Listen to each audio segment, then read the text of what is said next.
I loved, obviously, getting to work with Mark again, and you know, I loved the idea of, you know, with the sequel, we'd get to see Brad and Dusty working together, kind of get to pick up and see how the co-dadding is coming along.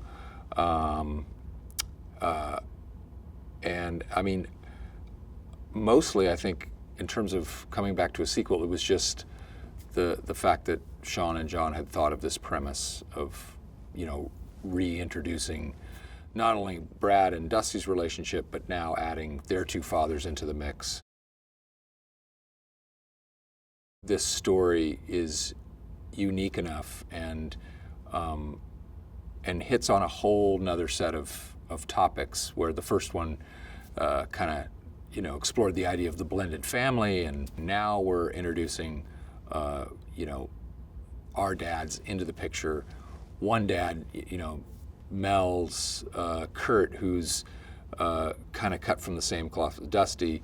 John and I are kind of mirror images of each other, and at the same time, while everything seems to kind of appear one way, you know, where Kurt and Dusty seem to be estranged throughout the movie, they in the end actually kind of learn to communicate better with each other, understand each other better. Myself and John, who seem to have everything kind of a perfect father-son relationship, it's not as perfect under the surface. So we kind of get to discover new layers onto this story that I think really justify the reason for making a second movie. When we talked about the idea of doing a sequel, and once we kind of landed on this premise, it wasn't a slam dunk, in the sense that, yes, we loved the idea, but we knew it really could only be executed by, you know, a short list of actors. Someone who was both believable in tone to play Kurt and Don, and so we still really had to thread the needle with finding those two, you know, perfectly kind of cast guys, and so you know, and luckily we ended up with Mel and John. They're both kind of what you would think of in a comedic way as, you know, like the perfect guy. They can kind of tackle any sort of problem without, you know, having to worry about it. They're handy, whether it be outdoors or around the house and this and that. At the same time, they're a little uncomfortable talking about anything that's too personal. They're a little distant, and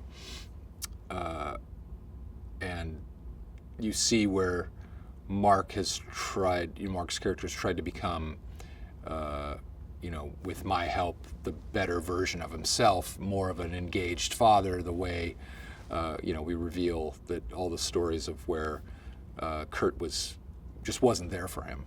And so Mark's character is kind of, he's trying to fix those things about himself that he sees in his father.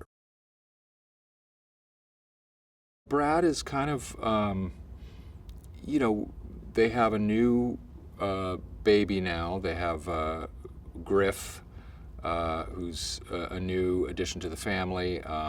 He's kind of still the same guy that he's been in the first movie. You know, always trying to do the right thing, and I think loved by his stepkids, and yet tolerated by them. He's still very much into making sure this family works, this big blended family. Even though we kind of see that he and Mark, in an effort to kind of make it all work, they're kind of, you know, they dance around certain issues that that come up later, and only to find out in the end that, you know, let's try to be a little more honest with each other. At the same time, you do have to kind of do a dance to make all this work. Brad is,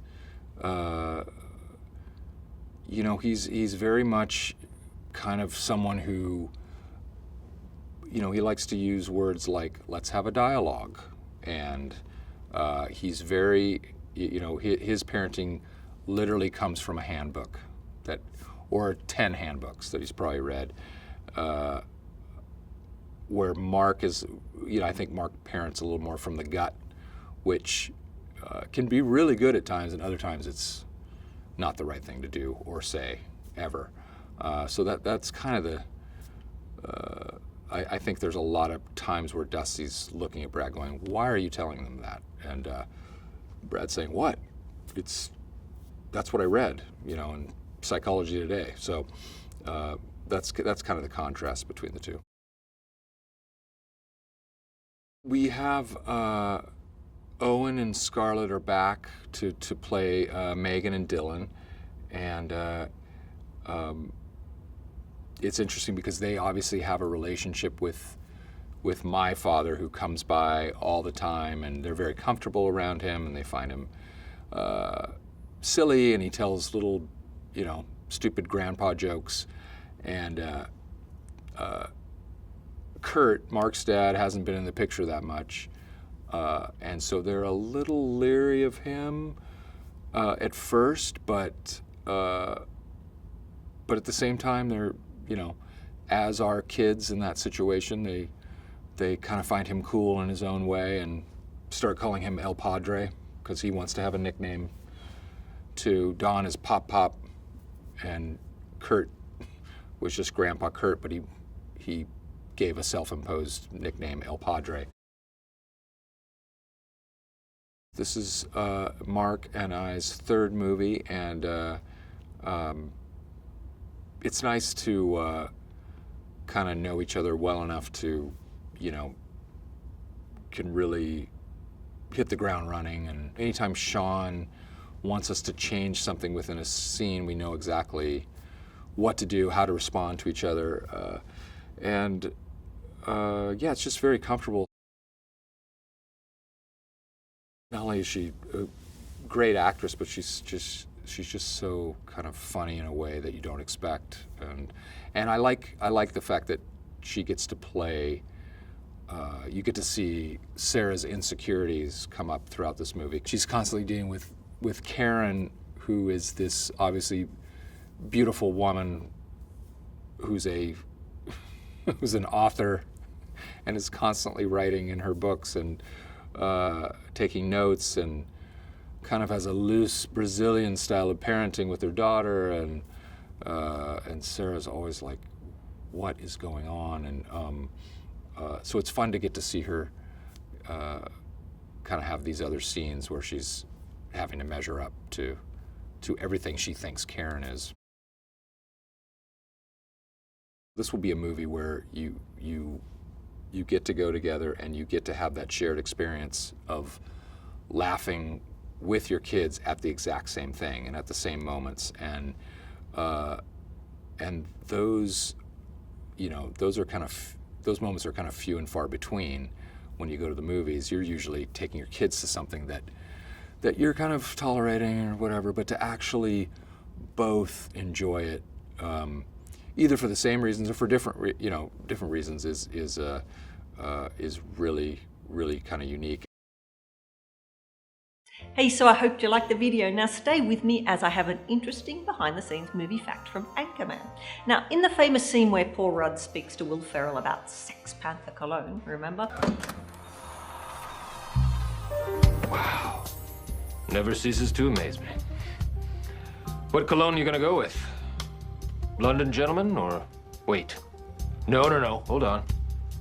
Blackbeard's Delight. No. She gets a special cologne. It's called Sex Panther by Odeon. It's illegal in... Well, Paul Rudd was determined to make Will Ferrell laugh and break character, since it was always the other way around. He thought that this would be accomplished with the 60% of the time it works every time line that he improvised. But Will fired back with, doesn't even make sense without skipping a beat, once again making Paul and others break character yet again. I actually think it would be hard to keep a straight face when working with Will Ferrell. What about you? Now, if you haven't already done it, subscribe and click the notification bell to receive the latest trailers and other cool videos the moment they are online. See you next time.